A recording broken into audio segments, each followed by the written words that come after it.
हमारे चैनल को सब्सक्राइब करें और बेल आइकन दबाएं। रहस्यमय यंत्र वाली लाल पोटली के गायब होने की बात पुलिस के सामने आने से इस मर्डर मिस्ट्री को एक नया एंगल मिल गया। क्या इस नए एंगल में कोई सच्चाई थी या फिर यह सिर्फ इन्वेस्टिगेशन को गुमराह करने के लिए एक शातिर पैंतरा था ताकि असली गुनहगार से पुलिस का ध्यान हट जाए।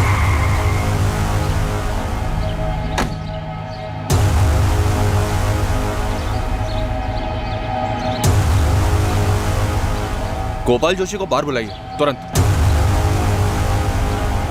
यंत्र? हाँ, एक लाल पोटली में रखा हुआ था जिसे रामनाथ दीक्षित एक संदूक में रखते थे। तो क्या वो लाल पोटली वहां से गायब है? हाँ, ये खबर हमें उनके चेले धीरज और लक्ष्मण ने दी। तो हम जानना चाहते हैं कि वो दोनों वाकई सच बोल भी रहे हैं या नहीं। ओके मैडम, मैं पता लगाता हूँ, क्योंकि काफ़ी लोग दूर दराज से भी रामनाथ दीक्षित यहाँ आते थे। कोई ना कोई इस पर रोशनी जरूर डालेगा। यहाँ होता था, इधर इसी में रखते थे गुरुजी। साहब हमने कभी पास से नहीं देखा, बस दूर से ही देखा करते थे। सिर्फ गुरुजी ही संदूक खोलते थे। उसके बाद वो अंदर से पोटली निकालते थे, फिर उसके अंदर हाथ डालते थे, ध्यान लगाते थे, साथ में मंत्र पढ़ते थे। साहब वो हमसे कहते थे कि उस पोटली में एक यंत्र है जो सिर्फ और सिर्फ उन्हें चमत्कारी शक्तियाँ देता है, लेकिन वो हमें उस यंत्र को देखने तक नहीं देते थे। अगर वो यंत्र इतना ही खास था कि गोपाल उसे चुराने के लिए इतना खतरनाक रास्ता अपना सकता है, तो तुम दोनों भी तो कर सकते हो।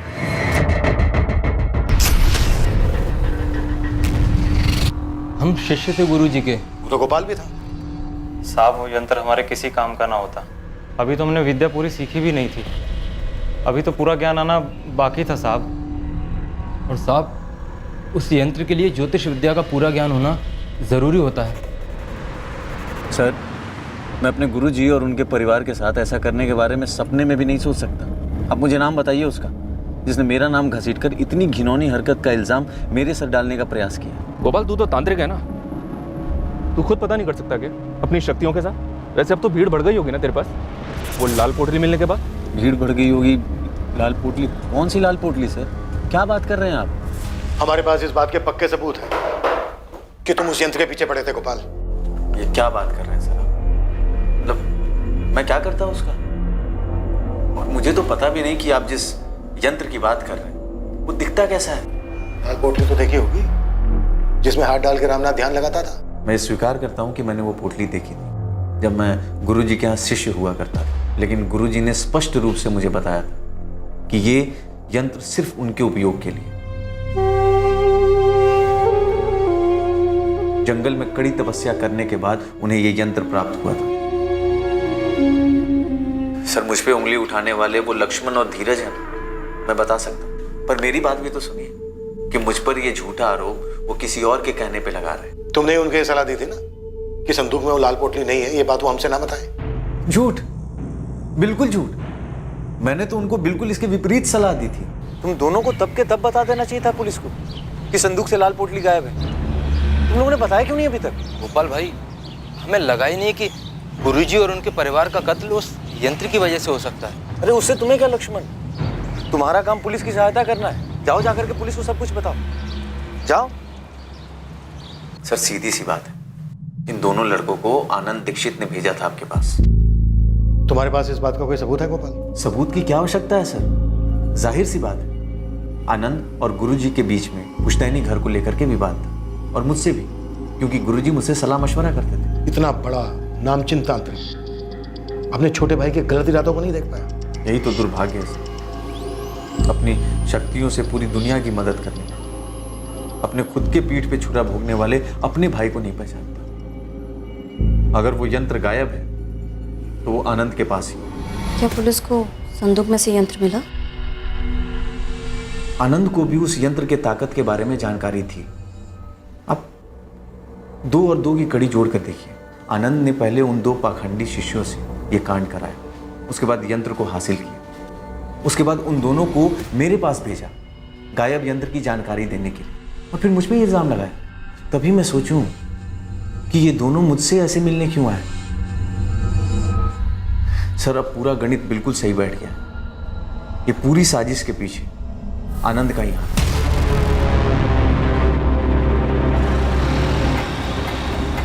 मैडम ये सूरज गुप्ता काफी डिंगे मार रहा है। ठीक से बताओ गुड्डी, क्या मतलब है तुम्हारा? कैसी डींगे? किशोर दीक्षित और उसके परिवार की ऐसी दर्दनाक मौत पर डिंगे। देखो यार, वो कहते हैं ना कि जैसी करनी वैसी भरनी। अब तुम जानते हो श्रेया तो मेरी गर्लफ्रेंड थी, लेकिन किशोर गलत था। मैंने उसको बोला था कि पीछे हट जा, नहीं हटा और साले ने मुझ पर हाथ उठाया। हुआ क्या, इस दुनिया से ही हट गया। हिसाब किताब एकदम बराबर हो गया। गुरदीप, तुम्हें लगता है इस सूरज और उसके कॉर्पोरेटर बाप ने मिलकर ही हिसाब किताब पूरा किया होगा?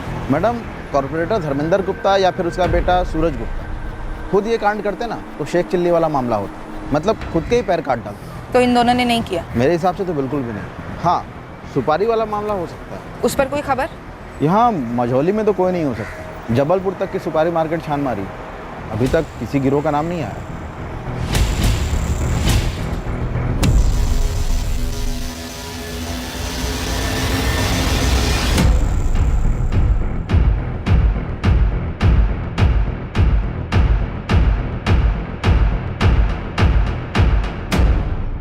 करीबन 20 लोगों से बात हुई है जो रामनाथ दीक्षित के पास जाते थे अपनी समस्या लेकर।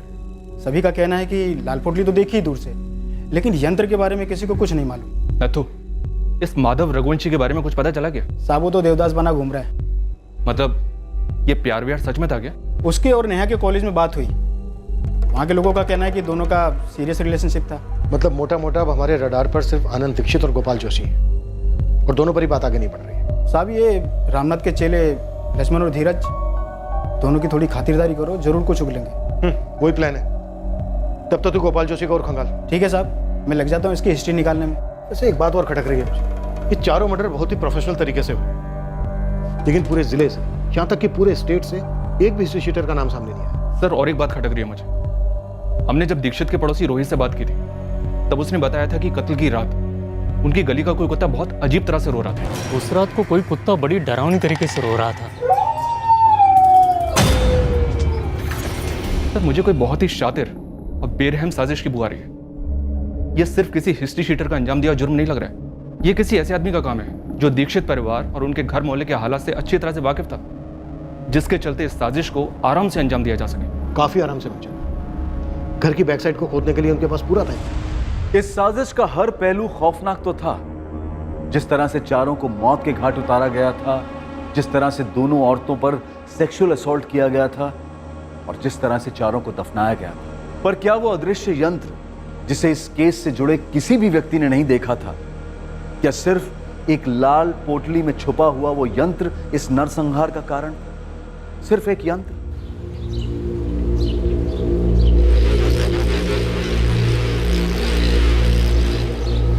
देखिए, लक्ष्मण और धीरज खुद से मुझ पे उंगली नहीं उठाते। कोई है जो उनके कंधे से मुझ पे निशाना साध रहा है। एक बार आप पता तो कीजिए। जी ठीक ठीक।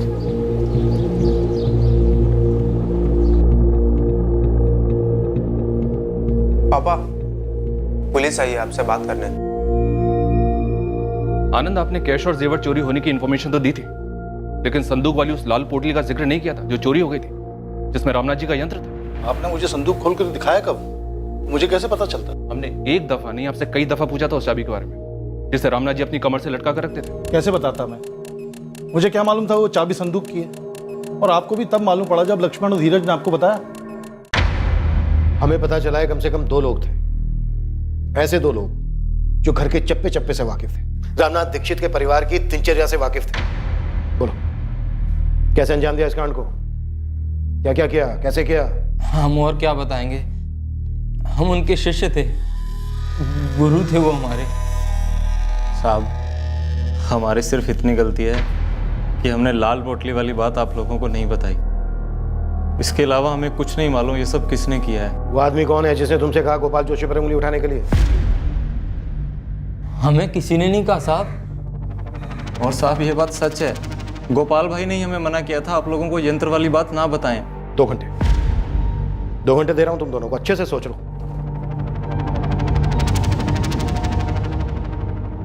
क्या सर, कुछ भी बोल रहे हैं आप? मैं समझ रहा हूं आपका गेम। आप तुक्का लगा रहे हैं मुझसे कुछ भी बुलवाने के लिए। कोई तुक्का नहीं लगा रहे।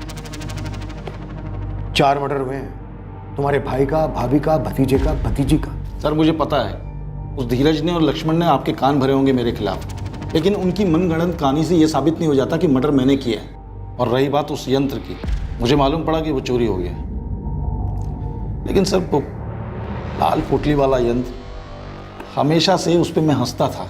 सस्ती नौटंकी के अलावा कुछ भी नहीं था मेरे लिए वो। और अपने भैया को भी मैं कभी कोई चमत्कारी गुरु नहीं मानता था, एक नंबर का पाखंडी समझता था उनको। सैकड़ों लोग आते थे उनके पास। सर दुखी और परेशान आदमी उम्मीद की हर चौखट पे माथा टेकता है, और मेरे भैया उम्मीद की पुड़िया बना के देने में माहिर थे। और वो पुड़िया थोड़ी देर के लिए लोगों को सुकून देती, सुकून के अलावा कुछ नहीं। और ये जो यंत्र मंत्र है ना, सब ढकोसला था, एक पैसे की चमत्कारी शक्ति नहीं थी उसमें। तुम मेरी शक्तियों को मानो या न मानो, उससे कोई फर्क नहीं पड़ता मुझे। तुम्हें बस घर का लालच है, उसी की बात करो। लालच नहीं, हक है मेरा। पुश्तैनी मकान है वो। एक तो आप मकान छोड़कर अपने ये पाखंड की विद्या सीखने चले गए, और दूसरे उस मकान की मरम्मत के लिए पानी की तरह पैसा बहाया मैंने। और तीसरी सबसे अहम बात, माँ बाबूजी की सेवा की आखिरी दम तक, जब आप दुनिया को ठग के पैसे कमा रहे थे। और इन सब के बावजूद आपको अच्छी खासी रकम दी मैंने मकान के नाम पे। और अब जो आप मांग रहे हैं ना, वो लूट है, और आप लूट में माहिर हो चुके हैं अपनी यंत्र मंत्र की विद्या से। आज 30 लाख कीमत है उस घर की, मैं तुमसे 15 मांग रहा हूं, आधा। तुम बाकी के 7 लाख दो, मैं आंख मूंद कर कागजात पे दस्तखत करता हूं। रही बात यंत्र तंत्र की, वो मेरा पेशा है, उससे तुम्हारा कोई ताल्लुक नहीं। मानता हूं ताल्लुक नहीं था मेरा, और ये भी मानता हूं कि कानूनी तौर पे 7 लाख रुपए देने थे मुझे पुश्तैनी मकान के लिए, और जो मैंने इकट्ठे भी किए अपनी छोटी सी दुकान चलाकर, मेहनत की कमाई से, कोई यंत्र वाली ठगी से नहीं। पर वो यंत्र था क्या? सर बोल तो रहा हूं, उस लाल पोटली में लिपटी हुई ठगी थी, बकवास था, जिसके जरिए भैया लोगों को बेवकूफ बनाते थे, ढेर सारे पैसे कमाते थे। आनंद, लेकिन ये नामुमकिन है कि तुम्हें पता ही नहीं था कि उस संदूक के अंदर वो लाल पोटली है, और रामनाथ जी की कमर से बंधी चाबी से वो संदूक खुलता है। आनंद, यंत्र चुराने वाले ने रामनाथ दीक्षित की कमर पर बंधी चाबी से वो संदूक खोला, यंत्र बाहर निकाला, वापस उस संदूक को ताला लगाया, और वापस वो चाबी रामनाथ की कमर पर बांध दी। सर आप तहकीकात करने वाले एक पेशेवर हैं, आप लोगों के बयान से सच्चाई जान लेते हैं। मुद्दे से मत हटो। मुद्दा वही है सर, इन पेशेवर भविष्यवक्ताओं का खेल भी वही है। ये लोगों से पूछताछ करते समय अंदाजा लगा लेते हैं कि सामने वाले की कमजोरी क्या है। जबान तो पहले ही मीठी होती है उनकी, ले लेते हैं लपेटे में। और रामनाथ भैया तो इस आंखों में धूल झोंकने वाली कला के माहिर हो गए थे। रामनाथ दीक्षित और उसके पूरे परिवार का कत्ल किया गया है। उनकी पत्नी और बेटी की लाशों के साथ घिनौनी हरकत हुई है। अब तुम चुपचाप ये बताओ, इस कांड को कैसे अंजाम दिया? मैंने नहीं किया सर। किन चीजों का सहारा लिया आनंद? और कुत्ते के रोने की आवाज किसने निकाली?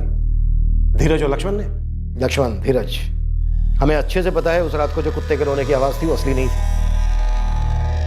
तुम दोनों ने वो आवाजें निकाली थी। तुम्हारे गुरु रामनाथ दीक्षित कुत्ते के रोने का अपशकुन मानते थे, इसलिए कुत्ते को भगाने के लिए उन्हें घर से बाहर आने के लिए मजबूर होना ही था।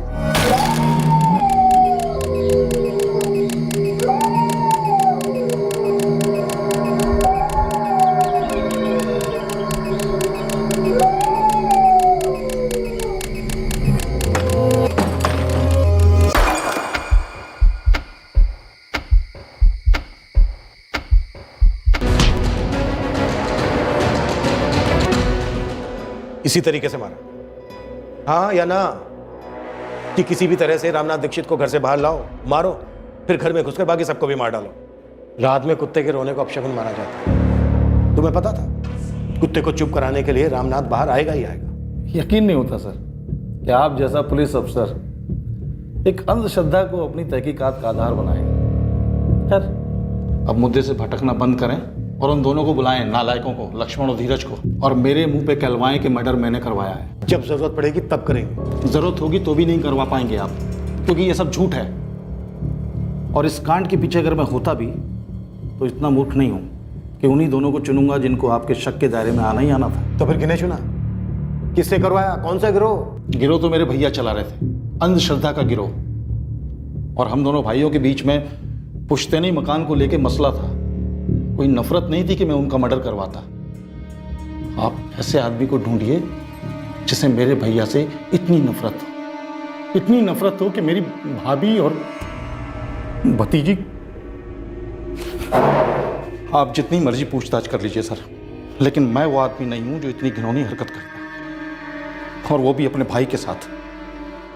हर मर्डर केस में क्रिमिनल अपने पीछे कोई ना कोई सुराग छोड़ ही जाता है मनचंदा। इस केस में 4 मर्डर हुए, 2 सेक्सुअल असॉल्ट हुए, लेकिन क्रिमिनल ने एक भी ऐसा निशान नहीं छोड़ा जिसके बलबूते हम किसी नतीजे पर पहुंच सके। सर सारे एंगल्स इस वक्त पर्सनल है और रहस्यमय लाल पोटली में लिपटा हुआ वो जादू यंत्र, लेकिन इनमें से कोई भी एंगल कोई स्ट्रॉन्ग रीजन नहीं दे रहा। इस केस में एक बात और गौर करने वाली है मनचंदा, सेक्सुअल असॉल्ट बहुत ही विकृत तरीके से हुआ, लाशों के साथ रेप किया गया, लेकिन क्रिमिनल ने वहां भी कोई अपना निशान नहीं छोड़ा।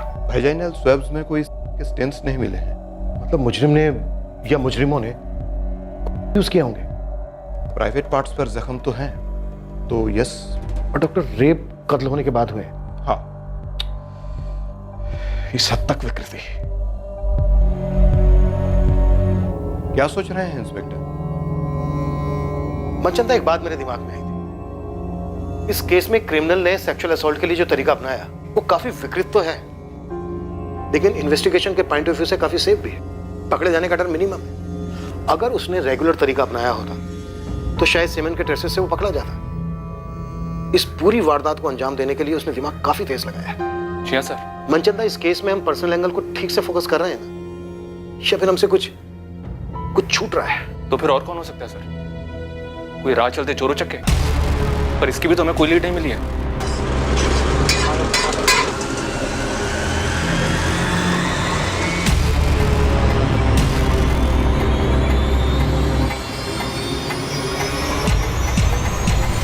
मनचंदा, अलमारी खुली मिली हमें, लॉकर से कैश जेवर सब लुटे गए। सर अगर ये लोग आम चोर लुटेरे होते तो लूटपाट करके भाग खड़े होते, घर के पीछे जाकर कब्र क्यों खोदते? मेरा मतलब सर, इतनी मेहनत इतना रिस्क क्यों उठाते? और सर वो कुत्ते का रोना, अगर ये आम चोर डकैतों का गिरोह होता तो सर इतनी बारीकी से रामनाथ की कमर से वो चाबी निकालकर, उस संदूक से उस पोटली को निकालकर वापस चाबी को रामनाथ की कमर में लगा देते। इतनी बारीकी, मतलब सर कोई लॉजिक नहीं बनता। मनचंदा, वो लाल रंग की पोटली हमारे दिमाग में इसलिए बैठी हुई है क्योंकि धीरज और लक्ष्मण ने देखा कि वो संदूक में नहीं है।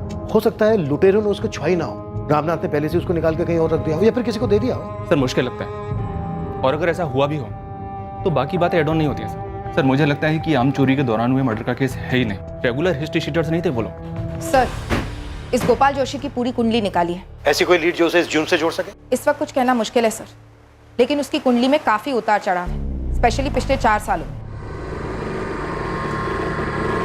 4 साल पहले तक वो जबलपुर के बाहर एक फैक्ट्री में कारीगर था। 2013 में गोपाल के पिता अनिल जोशी सीरियस स्ट्रोक के शिकार हुए थे। लकवे के उस स्ट्रोक के बाद वो कभी बिस्तर से उठ नहीं पाए। उसी महीने में गोपाल की फैक्ट्री में कटौती की वजह से गोपाल को नौकरी से हटा दिया गया। 2 दुर्घटनाएं एक साथ होने पर हताश होकर गोपाल रामनाथ जी के दरवाजे पर जा पहुंचा। उसे अपने बुरे वक्त को समझना था, आगे का रास्ता जानना था।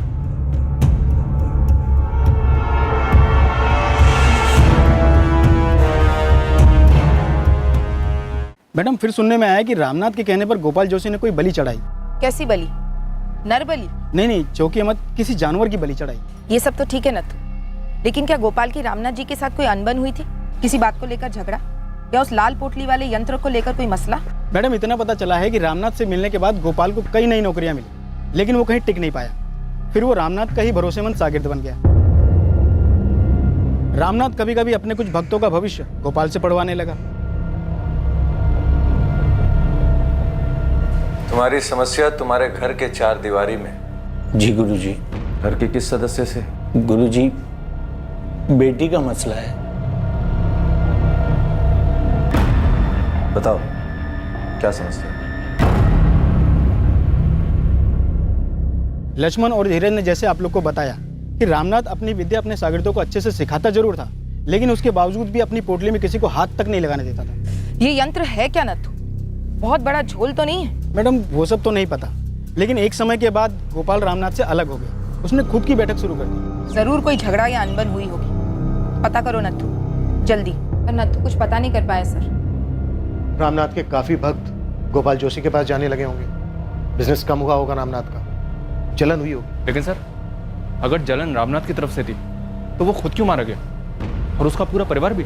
मुझे एक ख्याल आया सर, जब रामनाथ जी के क्लाइंट्स भारी मात्रा में गोपाल के पास जा रहे होंगे तो रामनाथ जी ने गोपाल को धमकी दी होगी। कैसी धमकी बाबू? आधी अधूरी विद्या पाकर तुम लोगों के साथ छल कर रहे हो गोपाल, पाखंड है ये। क्षमा कीजिएगा गुरुजी, अरे इतने सालों से आप भी तो यही करते आ रहे हैं। मैं सच में भविष्य देख सकता हूँ। गुरुजी देख तो मैं भी सकता हूँ, और आपको तो बहुत गौर से देखा है मैंने। क्या देखा तुमने? गुरुजी आपके हथकंडे, आपके पैतरे, वही 20-25 सवाल सारे भक्तों से घुमा फिरा करके पूछते हैं। उनके मन के हालात से इतने सालों से खेल रहे हैं आप, उनके मुंह से जवाब निकलवा कर उन्हीं को जवाब देते हैं, और वहीं से तो आपकी कमाई होती है ना गुरुजी। बकवास बंद करो गोपाल, मेरे पास सच में विद्या है, और मेरे भक्तों को जो तुम हथिया रहे हो ना, ये बंद करो। अब आ गए ना मुद्दे पे गुरुजी। आपसे देखी नहीं जा रही ना मेरी सफलता और आपकी घटती हुई कमाई। याद रखो, मैंने तुम्हें ये विद्या सिखाई, मैं इसे वापस भी ले सकता हूँ। धमकी दे रहे हैं आप? चेतावनी दे रहा हूँ। तुम जिस हालत में मेरे पास आए थे तो मुश्किलों से घिरे हुए थे। मैंने अपनी मंत्र विद्या और यंत्र की शक्ति से तुम्हारी सारी मुश्किलें दूर की। मुझे अगर क्रोधित करोगे, नाखुश करोगे, तो वही हालात है, पर उससे भी बदतर हालात में पहुंचने में देर नहीं लगेगी। इतनी शक्ति है मेरे पास। पुलिस ने अनुमान लगाया था कि इस तरह का कोई झगड़ा गुरु और शिष्य के बीच हुआ हो सकता है, जिसकी वजह से गोपाल ने इस हत्याकांड को करने की ठान ली।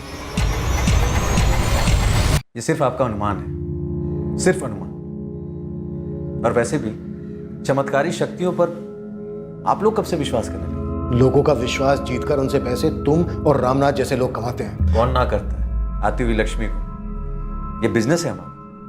लोगों को उम्मीद की पुड़ी देकर हम अपने घर की दाल रोटी चलाते हैं। मैं भी तो गया था रामनाथ जी के पास, हताश हालत। और फिर वहीं टिके रहे, लंबे अरसे तक वहीं रहे। तो क्या करता मैं? किसी भी तांत्रिक के पास जाना सर एक आदत होती है, जो धीरे धीरे लत बन जाती है नशे की तरह। बंदा खुद के लिए भी फैसला अकेले नहीं कर पाता, किसी भी मुश्किल का सामना नहीं कर पाता, कोई खुशी नहीं मना पाता। वो हर दूसरे दिन बाबा के चरणों में जाकर गिरा रहता। यही हमारा बिजनेस है, यहीं से हमारी कमाई होती है। ये बात मैं बहुत पहले समझ चुका था। फिर भी रामनाथ जी की धमकी से डर गए? सर, झूठी शक्तियों की धमकी से कौन डरता है? तो पहली बात कि रामनाथ जी ने तो मुझे कभी धमकी दी ही नहीं थी। वो बहुत ईमानदारी से अपना व्यवसाय कर रहे थे, मैं अपना कर रहा था। और सर, रामनाथ जी और उनके पूरे परिवार को इस तरह मारकर मुझे क्या हासिल होगा, क्या मिला? तुम अब भी उंगली रामनाथ के छोटे भाई आनंद दीक्षित पर ही उठाओगे? जी बिल्कुल। इन सब के बीच में सबसे ज्यादा फायदा आनंद दीक्षित को ही हुआ। जब शक उन पे गया तो उन्होंने बहुत चालाकी से चमत्कारी यंत्र और लाल पोटली के बीच में बातों को फंसा दिया, और आप लोग उसी के गोल गोल गोल गोल घूम रहे हैं। आनंद दीक्षित के पीछे पूरी टीम लगाई गई। उसकी एक एक हरकत पर नजर रखी गई। जिन्हें क्लीन चिट दी गई थी उन्हें दोबारा से पुलिस की रडार में लाया गया। नेहा दीक्षित के बॉयफ्रेंड माधव की बार बार पूछताछ हुई, इस उम्मीद में वो शायद कोई और खुलासा करेगा और उस रात पर रोशनी डालेगा और मुजरिमों का कुछ तो पता चलेगा। लक्ष्मण और धीरज, रामनाथ दीक्षित के दोनों स्टूडेंट्स पर कड़ी नजर रखी गई। टीम सिर्फ इसका इंतजार कर रही थी कि कब इनमें से कोई फिसले और इस केस की कोई तगड़ी लीड मिले। क्राइम सीन का भी बार बार री एग्जामिनेशन हुआ। सब कुछ इस एक उम्मीद से किया जा रहा था कि मुजरिम की तरफ कोई तो इशारा हो। साहब, जब से मैं खबरी बना हूं, मैंने आज तक इतने हिस्ट्री सीटर से बात नहीं की होगी जितना इस केस में कर ली।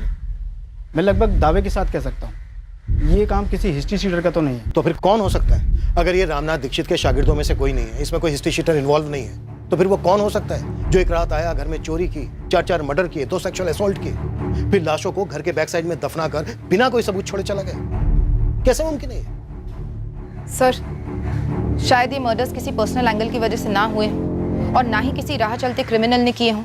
भाविका, तो और क्या रीजन हो सकता है? अंधेरे में तीर चला रही हूँ सर, लेकिन ये किसी नाखुश कस्टमर का एंगल भी तो हो सकता है। तुम्हारा मतलब है रामनाथ दीक्षित का कोई भक्त, कोई ग्राहक जिसे एक्स होने की सलाह दी गई और हुआ वाई? Yes sir. या फिर बोला कुछ 1 महीने में ठीक हो जाएगा और लग गया 1 साल। एक अरसे से पूरा समय ही चल रहा है, ये दशा कब तक चलेगी? सिर्फ 3 हफ्ते। भविष्यवाणी सही नहीं निकली और बंदे का खून खौल गया। अपनी सारी मुश्किलों का कारण वो रामनाथ जी को समझ बैठा और गुस्से में आकर कर गया कांड। और सर, आपको जैसे लग रहा था कुत्ते का रोना कारण हुआ होगा जिसकी वजह से रामनाथ जी अपने घर से बाहर निकले होंगे, मुझे भी बार बार वही सही लग रहा है।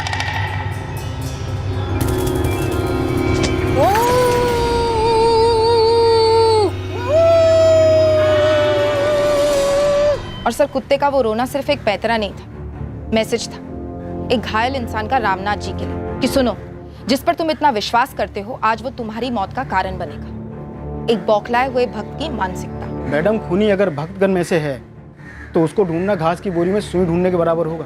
सालों से भक्त आते हैं, कई सारे मध्य प्रदेश से, कई बाहर से। भाविका, हमने भी तो ऐसे कई लोगों से बात की है जिन्होंने रामनाथ से पुड़िया ली थी। मुश्किल से 4-5 ऐसे होंगे जिनको लाभ हुआ होगा। अब एक तांत्रिक की भविष्यवाणी का सच ना होना इसका मतलब ये तो नहीं कि कोई इतनी बुरी तरह से बदला लेगा। काश इस वक्त हमारे पास भी कोई यंत्र होता, हम भी मंत्र फूंक सकते, या फिर हमें ऐसा कोई बाबा मिल जाता जिसके सामने हम इस केस को खोल कर रखते और वो यूं चुटकी बजाकर मुजरिम और मोटिव दोनों का खुलासा कर देता। ये लो, हो गया केस सोल्व, कर दो क्लोज। मजाक अपनी जगह है। 3 हफ्ते हो गए हैं, 3 हफ्ते इन 4 मर्डर्स को हुए हुए और अभी तक हमें एक भी सुराग नहीं मिला। दरअसल मुजरिम पूरे 3 हफ्ते तक पुलिस की नाक के नीचे था, लेकिन मुजरिम तक पहुंचना मुश्किल था क्योंकि उसे इस जुर्म से जोड़ने के लिए ठोस सबूत चाहिए थे। यह केस लंबे अरसे तक अनसुलझा नहीं रहा। कुछ अचानक होने वाला था जो इस केस के सभी पत्तों को बिखेर कर मुजरिम का पत्ता सामने लाने वाला था। नथु, चाय तो चढ़ाओ, खबर है। चाय और ये टाइम? चढ़ा तो सही। ले मुस्ताद, चाय कड़क पिला रहा हूं तो खबर भी कड़क होनी चाहिए। वो कल्पेश को तो तू जानता ही है। हिस्ट्री सीटर कल्पेश ना? हाँ। क्या हुआ उसका? इतनी मोटी गट्ठी है उसके पास करारे नोटों की। ये तेरी कड़क खबर? भाई 10-10 हजार के दाव लगा रहा है। इतने पैसे तो सुपारी से मिलते, वो भी मर्डर की। अरे तो कोई मर्डर की टिप देना। भाई वो तुम ढूंढो ना, हमने तो तुम्हें तिल्ली दिया जला के, मशाल तुम बनाओ।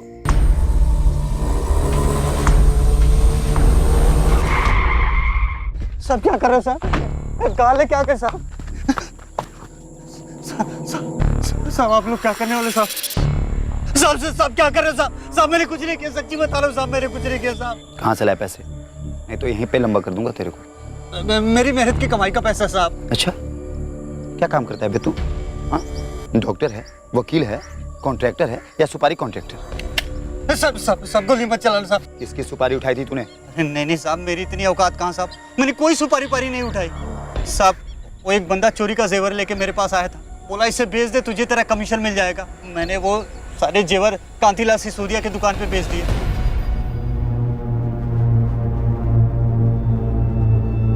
5 लाख का माल था साहब। कांतीलाल सिसोदिया ने मुझे 4.25 दिए, मैंने उसमें से 50 रखा, बाकी सामने वाली पार्टी को 3.75 दे दिए। पूरी ईमानदारी का सौदा था साहब, मैंने कोई सुपारी पारी नहीं उठाई साहब, और नहीं कोई लूटपाट किया। पार्टी का नाम बता। छोड़ो ना साहब। साहब आप एक काम करो, मेरे 50 में से 10 रख लो। अच्छा चलो 20 रख लो साहब। साहब अभी ये किसने दिया, किधर से आए, सब जाने दो ना साहब। इसको इधर ही रफा दफा कर देते हैं साहब। मैं तो इस सबको पिघला देता हूँ साहब। आप अपना शहर बोलो ना साहब। रामनाथ दीक्षित, सुना ही है ना? क्या फर्क पड़ता है साहब, जाने दो ना हम लोगों को। ये तो वही है ना जिसका मर्डर हुआ था? बेटा बेटी बीवी सब साफ, चोरी वाला तांत्रिक, राइट? साहब आप तो मेरे को जानते हो साहब, मेरा इससे कोई लेना देना नहीं है साहब। ये सब आप रख लो साहब, ये कल्पेश को अंदर डालो। अरे क्या अंदर डालो साहब, मेरा इस हत्या से कोई लेना देना नहीं है। तो उसका नाम बता जिसका वास्ता है।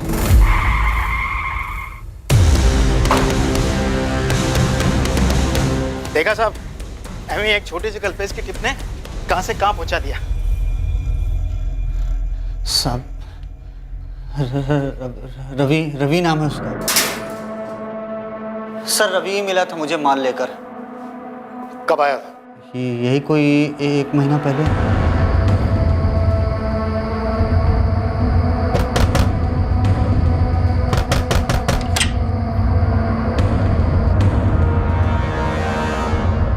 ये देख, ये बेचने। इतना माल आया कहाँ से? तुझे उससे क्या? कम से कम 7-8 लाख के तो होंगे। अबे नहीं बे, 7-8 लाख के नहीं है। फिर कितने के होंगे? अब यार ये तो जौहरी बताएगा ना, जितनी कीमत होती है उससे कम ही मिलता है। इनका हिसाब किताब तो तुझे पता ही है। पर भाई जो भी कीमत लगे, मेरा कमीशन फिक्स्ड है 50। ठीक है तो डील तो करा दे, अपना कमीशन रख लेना। लेकिन हाँ, मेरी हरी झंडी मिलने के बाद ही माल निकालना। रवि को मैं काफ़ी सालों से जानता हूँ, उसे पता कि मैं चोरी का सामान बेचता हूँ, इसलिए वो माल लेकर मेरे पास आया था। ये रवि है कौन? किसी गिरोह का है? नहीं साहब, वैसे तो ये सीधे काम में है। ऑमलेट और पराठे का ठेला लगाता है मझोली में। 1 हफ्ते पहले फ़ोन आया था उसका मेरे पास। हाँ कल्पेश, माल भेज दे तुरंत। अरे हरी झंडी है। हाँ हो जाएगा। आया, पर तूने बताया नहीं कि माल किधर से आया, कहाँ से आया। अरे तुझे क्यों जानना है? तू माल भेज, अपना कमीशन रखो और खुश रहे। जुल्म अपना दिमाग लगा रहा है। तेरे रवि मझोली में कब और कहाँ ठेला लगाता है? साहब ये शाम 5 बजे से लेकर रात के 2 बजे तक, हाईवे के पास सर्विस रोड पर।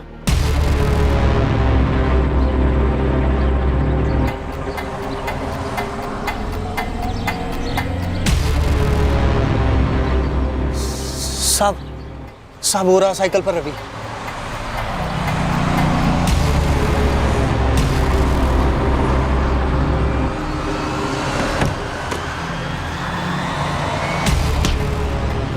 रामनाथ दीक्षित, नाम तो सुना ही होगा।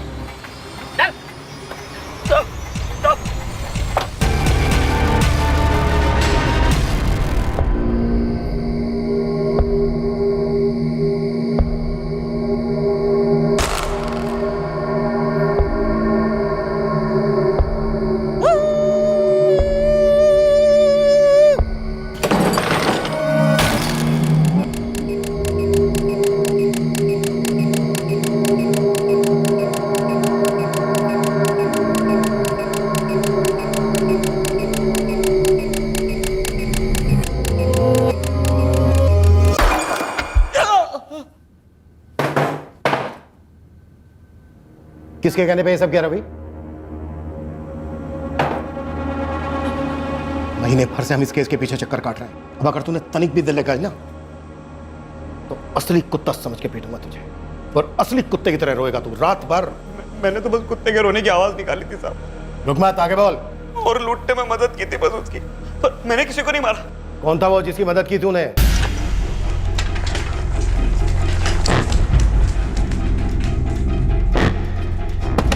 धीरज, धीरज, पुलिस को वो बंदा मिल गया है जिसने गुरुजी के जेवर बेचे। क्या क्या बोला वो? क्या हुआ जी? वरना भैया के घर से चोरी हुए जेवर पुलिस ने बरामद किए हैं। थाने बुलाया मुझे। कहीं ये उनकी कोई चाल तो नहीं है? पता नहीं, देख आता हूँ।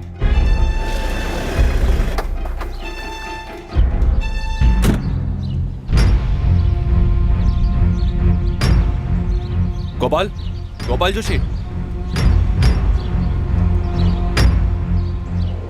जी इंस्पेक्टर।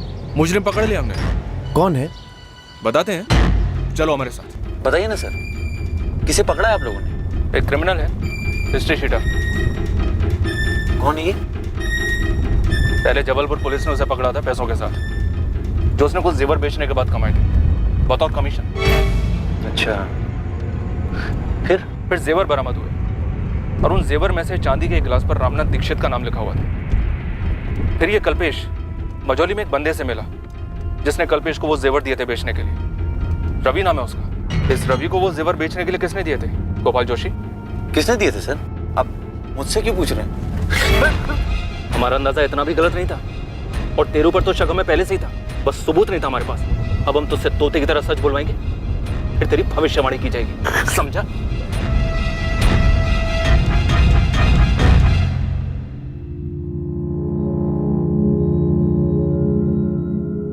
नाम बोल रवि, नाम बोल। गोपाल जोशी साहब, उसका रामनाथ दीक्षित से पंगा था। चल गोपाल, अब जल्दी से शुरू हो जाए। शुरू करते अपनी बात। अब अगर तूने 1 मिनट भी देर लगाई ना तो बहुत तरीके हैं हमारे पास मुंह खुलवाने के। एक से बढ़कर एक यंत्र है हमारे पास।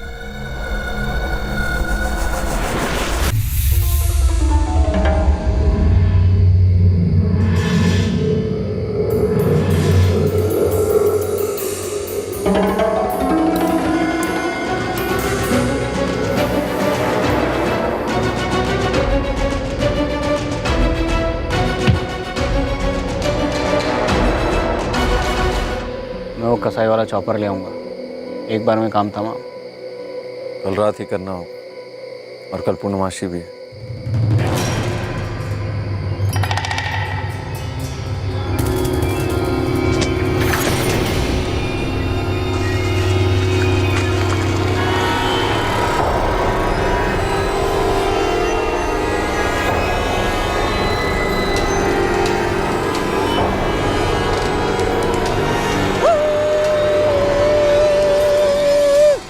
दरवाज़ा खटखटाता तो चारों में से कोई भी दरवाज़ा खोल सकता था, लेकिन मुझे यकीन था कि कुत्ते की रोने की आवाज़ सुनकर गुरुजी ही दरवाज़ा खोलेंगे। उन्हें लगता कि कोई अपशगुन होने वाला। जो भी सामने आया सबको मार दिया। हाँ, क्योंकि कोई बचता तो वो भागता, शोर मचाता, लोग इकट्ठे हो जाते। मतलब पूरी फैमिली का सफाई करना है, ये पहले से तय था? नहीं साहब, मैंने किसी को नहीं मारा। मैंने तो बस चोरी में मदद की थी और लाशों को दफनाने में। गायत्री दीक्षित और नेहा दीक्षित की लाशों के साथ जो किया वो किसने किया? बोल गोपाल, सुन रहा हूं मैं, बोल। गोपाल भाई, ये लड़की आपकी, वो औरत मेरी, बाद में एक्सचेंज, ठीक है? एक सेकंड रुक, ये ले, कोई निशान मत छोड़।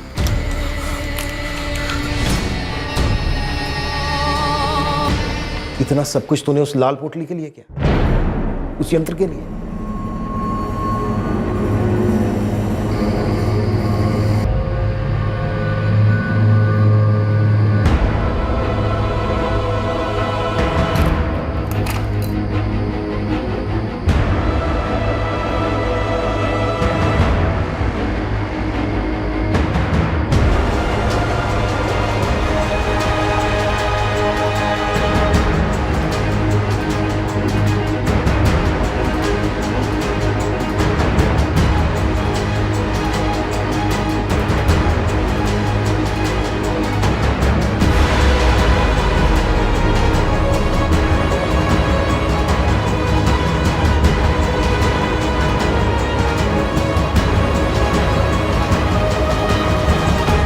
देखो गोपाल, अब अगर तुमने मेरा एक भी भक्त खींचा तो तुम्हारी खैर नहीं, बर्बाद कर दूंगा मैं तुम्हें। पहले मुझसे मेरी विद्या सीखी और अब तुम मेरे ही ग्राहक छीन रहा है। तेरी इतनी हिम्मत! इतने सालों में पहली बार आपके मुंह से भक्त की जगह पे ग्राहक सुन रहा हूं, बड़ा अच्छा लगा। पाखंडी नहीं है आप मेरी तरह, धंधे वाले हैं और धंधे में नए ग्राहक बनाना अन्याय नहीं है, लेकिन पुराने वाले को भी पकड़ के रखिए। मैं तो कहता हूं कोई जबरदस्त चमत्कार दिखाइए उन्हें। तुम मेरा और मेरी विद्या का मजाक उड़ा रहे हो? गुरुजी, सैकड़ों ग्राहकों का इतने सालों से आप मजाक ही तो बनाते आ रहे हैं। अब बहती नदी में मैंने भी हाथ धो ली। अब गुरुजी, इसमें बुरा मानने वाली कोई बात है नहीं। विनाश काले विपरीत बुद्धि, तुम्हें अंदाजा नहीं है गोपाल, तुमने मेरे साथ अन्याय और फिर मेरा अपमान करके क्या मोल ले लिया। जिस हालत में तुम मेरे पास आए थे उससे भी बदतर दशा होगी तुम्हारी, वरना मैं ये तांत्रिक विद्या छोड़ दूंगा। एक डर अंदर ही अंदर था मेरे कि कहीं गुरुजी के पास उस यंत्र की ताकत हो, शायद दुनिया में ऐसी कोई ताकत हो। और ये ख्याल मुझे दिन रात अंदर से खाने लगा।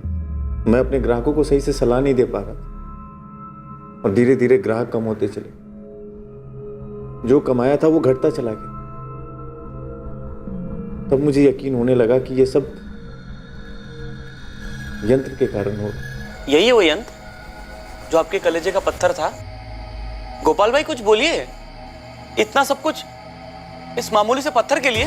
इसकी धमकी से ये मेरी जिंदगी बर्बाद करने चला था। अब देखो खुद का।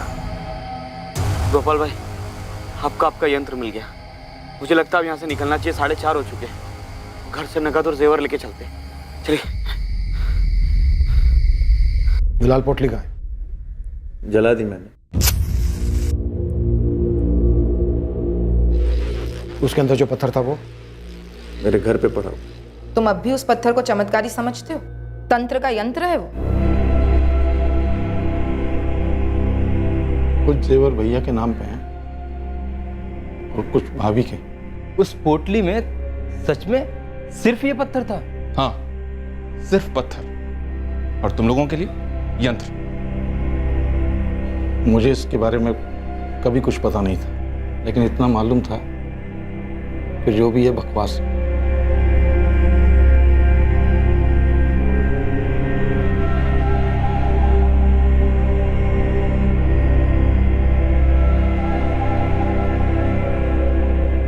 गोपाल जोशी और रवि को आईपीसी की धारा 302 के तहत मर्डर, आईपीसी की धारा 376 के तहत रेप और आईपीसी 201 के तहत सबूत मिटाने के चार्जेस पर गिरफ्तार किया गया है। रामनाथ दीक्षित से बदला लेने और उसके यंत्र को हथियाकर उसकी चमत्कारी शक्तियों को खुद पाने की निर्भीकता में गोपाल जोशी ने इन 4 भयंकर हत्याओं को अंजाम दिया था, सिर्फ यह जानने के लिए कि दरअसल कोई यंत्र था ही नहीं, बस एक पत्थर था जिसे एक कपड़े में बांधकर रखा गया था। एक साधारण सा पत्थर।